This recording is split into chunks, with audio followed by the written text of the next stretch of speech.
Ever since ancient times, human beings have looked to philosophy for the secret of happiness. But few philosophers have come up with more suggestive or more relevant answers than one born on the Greek island of Samos, off the coast of modern Turkey, 341 years before the birth of Christ. His name was Epicurus. Very little about him has survived. All of his books have been lost across the centuries, leaving his philosophy of happiness to be reconstructed from just a few fragments. Epicurus believed that we could all find a way to be happy. The problem was, quite simply, that we were looking in the wrong place.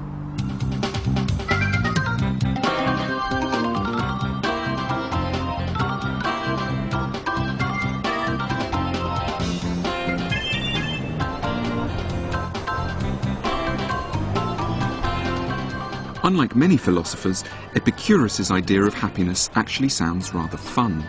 He didn't think we should feel guilty about wanting to have a pleasurable, enjoyable life, and promised that he could show us how to. Of course, you might wonder why you need a philosopher at all to teach you how to have a good time. We seem to think that the key to happiness is really pretty easy. It's all about having a lot of money. So we can come to places like this and go shopping. But before we reach for our wallets, Epicurus wanted us to stop and think. It's easy to imagine that money can solve everything, but can it? Epicurus was committed to a life of happiness. He liked sex, laughter and beauty, but crucially spent his time pointing out that happiness is in fact rather a tricky issue. And a philosopher might help you to find it more easily than a credit card ever could. That Epicurus was in favour of pleasure at all shocked many of his ancient Greek contemporaries. His philosophy became synonymous with a lotus-eating lifestyle. To this day, people who love luxurious eating and drinking can sometimes be described as Epicurean. In fact, that's a complete misunderstanding.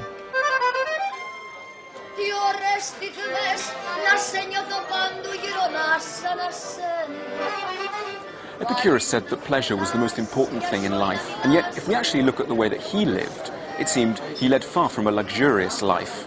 His house was very simple, his clothes were extremely basic, he always drank water rather than wine, he found fish much too expensive, and he was happy just eating meals with bread, vegetables and a few olives. He once asked a friend, "Send me a pot of cheese so that I can have a feast whenever I like." These were the kinds of tastes of a man who described pleasure as the end of life.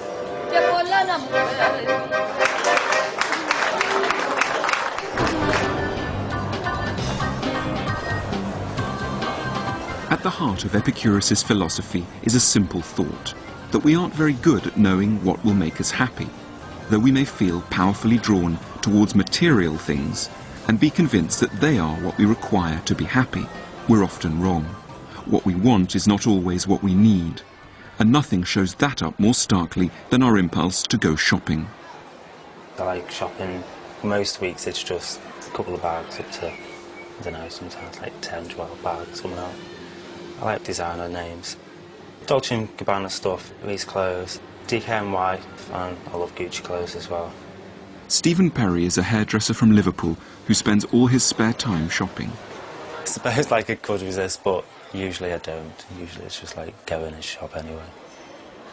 Although when I go out buying all this stuff, it makes me happy. At the end of the month when the credit card and the store card bills and the loan repayments come out and stuff like that, then that doesn't make me happy because I see how much is going out every month on debt. Nothing too dressy. Sports watch do, tag out. Yeah, go on this way, face behind. How many watches have you got? This one? Not really that many, it's probably about 10. You've only got 10 watches? Only 10. I've only got one. What's the one you're wearing now? Wearing a spoon watch at the minute. Because I like this just for general everyday. Because it's only like £99, so it's... Stephen often gets into debt, and I couldn't help wondering if his desire to go shopping might be a bit out of control. What's the fancy watch? the £1,000 tag watch. Oh my God, that's amazing. So what's the craziest thing you've bought in terms of like bad impulse buying? Pair of shorts. From where? From a shopping mall in Liverpool. These are them actually. They didn't have my size, so I thought, right, these will fit me. But you put them on and they just tend to look like truly horrendous. Like cycling shorts sort of thing. How much did they cost? God. I think they were about £50, 50, 60 quid, something like that. They were never taken back. The same as these jeans. I mean, these have still got the labels on. Because we just got these home and they were like, they were miles too long, miles too big. I did mean to take them back, but I don't like taking things back. Yeah, fine, thanks. Would you ever get home and you think, you're surrounded by shopping bags and you're thinking, God, it's all a bit, what am I going to do with all this? Yeah. I mean, especially like you come home and you've just got bags everywhere and you just, why have I spent all that? And then the credit card bill comes in at the end of the month and you think, oh, why did I spend all that sort of thing? In a way, we're all a bit like Stephen, people who shop too much. Epicurus thought he knew why. We don't understand what we really need, and so fall prey to manic substitute desires for huge numbers of ill-fitting trousers or countless pairs of shoes. But Epicurus declared that he had actually discovered what we did need, and luckily for anyone without much money, the ingredients of happiness come pretty cheap. And the first ingredient we need is friends.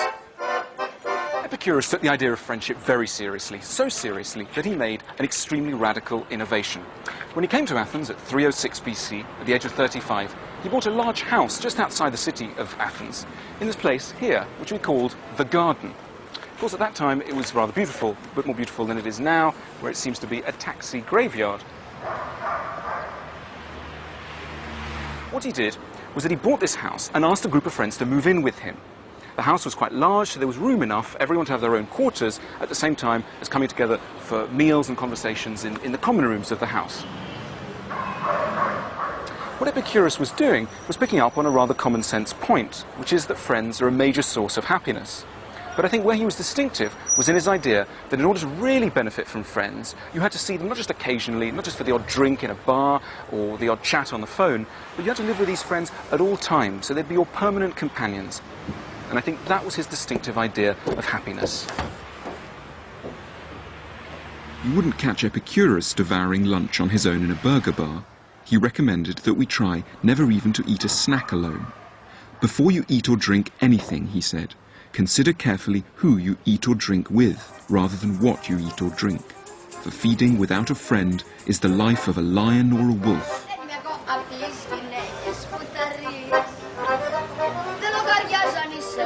The second thing Epicurus thought we needed to be happy was freedom. And in order to achieve it, he and his friends decided to leave Athens altogether. For them, to be free meant to be financially independent, economically self-sufficient, not answerable to horrible bosses for their income. So they resolved to leave city life and its competitive and gossipy atmosphere behind them once and for all. So they left Athens and started what could best have been described as a commune. We must free ourselves from the prison of everyday life and politics, Epicurus wrote. And that's precisely what they did. The life was simple, but at least they enjoyed their freedom. They didn't mind if they looked shabby or didn't have as much money as other people, because they were self-sufficient and had gained their independence from what other people thought. There was, in the financial sense, nothing to prove. Epicurus believed there was a third ingredient necessary for happiness, and that was an analysed life, by which he meant a life in which we take time off to reflect on our worries, to analyse what is troubling us. Our anxieties quickly diminish if we give ourselves time to think them through. And to do that, we need to take a step back from the noisy distractions of the commercial world and to find time and space for quiet thinking about our lives. Of course, having loads of money has never made anyone unhappy, but I think the lovely idea in Epicurus is that if you're denied money for whatever reason, and yet you have his three goods, that is, you've got friends, you've got an analysed life, and you're self-sufficient, then you'll never be denied happiness. And conversely, if you've got loads of money, but you're lacking friends, you haven't got a self-sufficient life, you're not doing a lot of analysing, then you'll never be happy, according to Epicurus. So if we try and draw this relationship between happiness and money on a graph, imagine that on this side of the graph, you've got levels of happiness, happy you are, and then on this side, you've got levels of income. Now for Epicurus, so long as you've got enough money to provide you with the essentials of life, you can start to be happy fairly early on if you have his three goods. And you won't get any happier the more money you accumulate. Level of happiness stays pretty steady. However, if you've got loads of money and yet you haven't got any friends, you're not self-sufficient, you've got loads of anxieties, then your level of happiness is going to stay very flat. And I think that's a lovely and consoling idea for anyone who's either worried about the fact they may lose their money or is denied the chance to make any. But if the ingredients of happiness are so simple, why aren't more of us actually happy? Epicurus blamed advertising. As we've just seen, advertising can be enormously seductive. It tends to make us feel that there are all sorts of things missing from our lives. But Epicurus insisted that we only need three things to be happy: friends, freedom, and an analysed life. If he's right, why then do we want to shop so much? Epicurus's answer would be that the commercial world slyly associates the things it wants to sell us with the things it knows that we need. So for example, this might persuade us to buy Bacardi, but only by blurring the fact that it's really the friends we're looking for. This one tries to sell us perfume by naming it after the thing we're all really after: freedom. And this one flogs us whiskey by promising the calm resolution of our problems that only an analysed life could bring us. And it's this blurring of our desires that makes us so confused about what it is we want. What are the most important things that make you happy? The people around me. If they're happy, then I'm happy. And like if work's going good, then that makes me happy as well. But do you ever think, what if I threw all this away, threw all that away, all these jumpers, and just concentrated on getting the work right, getting the family and friends right, I would never have to go to the Trafford Centre again? Yeah, because if I shop to cheer myself up, Yeah. if I'm already happy, then I don't need to cheer myself up to Right. go. So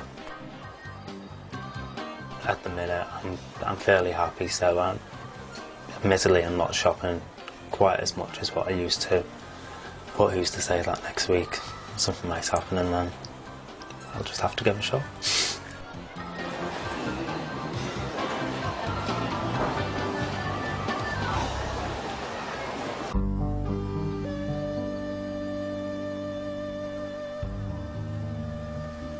Epicurus may have lived more than 2,000 years ago, but he would have understood the pressures that make people like Stephen shop so much, and he had a bold and practical solution to counter them. The place to find it is here, in a dusty and remote corner of southwestern Turkey. That Epicurus should still speak to us at all is something of a miracle, as every one of the 300 books he wrote has been lost. But his philosophy developed into a kind of creed, almost like a religion, and remained popular for some 400 years. Epicurean communities were founded in places like this all across the ancient world, and it's largely thanks to them that fragments of what Epicurus wrote have survived.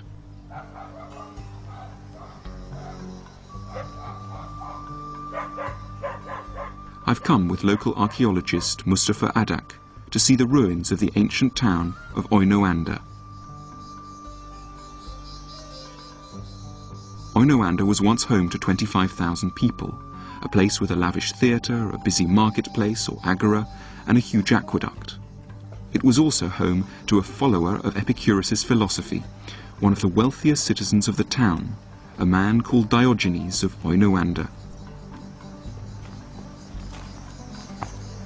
Around the AD 120s, this Diogenes took a highly unusual decision. He paid for an enormous wall to be put up, as part of a giant structure known as a stoa, on which he had inscribed Epicurus's entire philosophy of happiness, so that all the citizens of his town could learn and be inspired by it. So where are we walking now? We're walking now in the old agora of Oinander, where Diogenes had his stoa.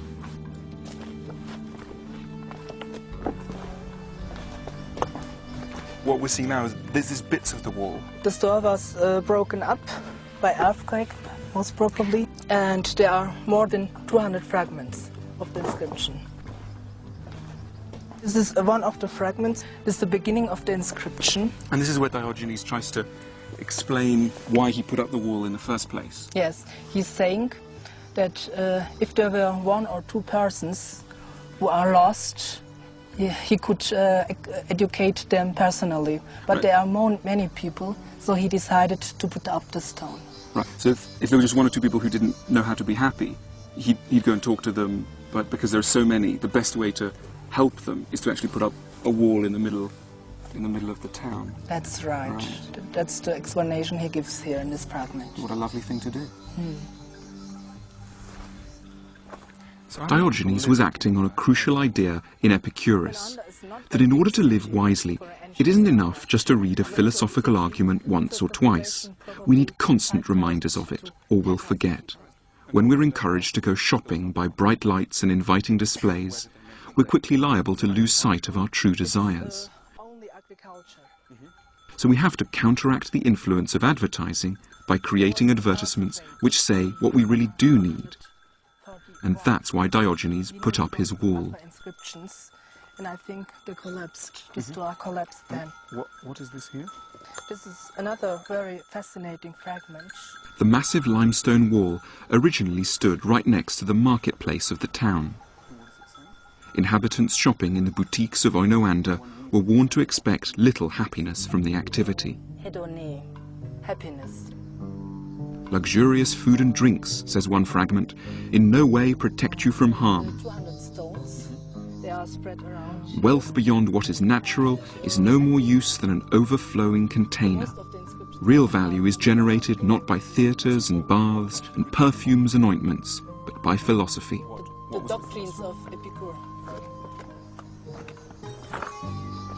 The wall may have crumbled into ruin, but movingly, the ideas inscribed on it retain their life and their relevance. And it strikes me as a real paradox, really, that you would have had where people are going shopping, they're sort of carrying their shopping, and then on the wall you've got these reminders that shopping is not necessarily going to make you happy. Yes, the letters of the inscription were red, so everyone could see them. Oh, right, so it was all written in red? In red, yes. So in you red really could font. have seen it. I mean, you could have been at the other side of the marketplace. Of course. And you would have seen that there was this basically kind of advertisement almost for Epicureanism on the wall. It must have been a beautiful spot. I mean, to have not only philosophy enlightening you, but also a fantastic view onto the surrounding countryside. Yes. I can imagine it would have been easy to be wise. Not easy, but easier to be wise here. I would have done less shopping if I had this wall and this surrounding. It's a pity they didn't do it more, and that they don't do it today. I think it's a lovely idea. Yes. Wall philosophy. Steve, who's creative, is going to take you. If Epicurus and his followers had been alive today, they wouldn't have been sniffy about advertising. They would have enlisted it for their own ends, and for the same reason that Diogenes built his wall, to counter the constant inducements to go shopping, with some equally visible inducements to live philosophically. The first ideas were basically just kind of dry and ironic kind of statements like, shop your blues away. Right. I've come to the kind of place where Epicureans might have turned, the offices of the advertising agency St. Luke's, to get ideas for creating some modern public reminders of how to live wisely. The first idea their creative team came up with was a sarcastic campaign satirising the materialistic messages of most ads. Yeah. It is really powerful, and certainly in production terms it takes a number of difficult... It's very, very cheap. And then even a bit more challenging, be happy with shopping, TV and a yearly holiday. Right, I love that. That really does sum it all up, doesn't it? Yeah. And then finally it just culminated, I think, in this thought, which I thought was the strongest, which was fill that void in your life with a product. Yeah, and you'd have sort of shops advertising, shops selling these kind of products, and then this kind of stark reminder that perhaps it's not really going to fill any void. That's brilliant. What else did you find? Probably the most obvious idea was to just take kind of luxury items and goods and just somehow kind of undermine them or show them for being kind of, you know, a bit shallow or a bit kind of, you know, empty inside. Kind of best example of that, I thought, was something like this, just taking, you know, a lovely image of a beautiful house and kind of just using the language of kind of advertising, the caveats, kind of batteries not included, and just changing it to happiness not included. Right, no, I really like that. I mean, in a way that says it all, doesn't it? It says, because it keeps that subtlety of Epicureanism, which is, you could be happy in a house like that, but it's not included. Yeah. And I think that's the subtlety. It's not saying you won't be happy in that, which would be sort of Marxism. Yeah. It's just saying it's not included, so you better watch out before you spend all your energies trying to get this house.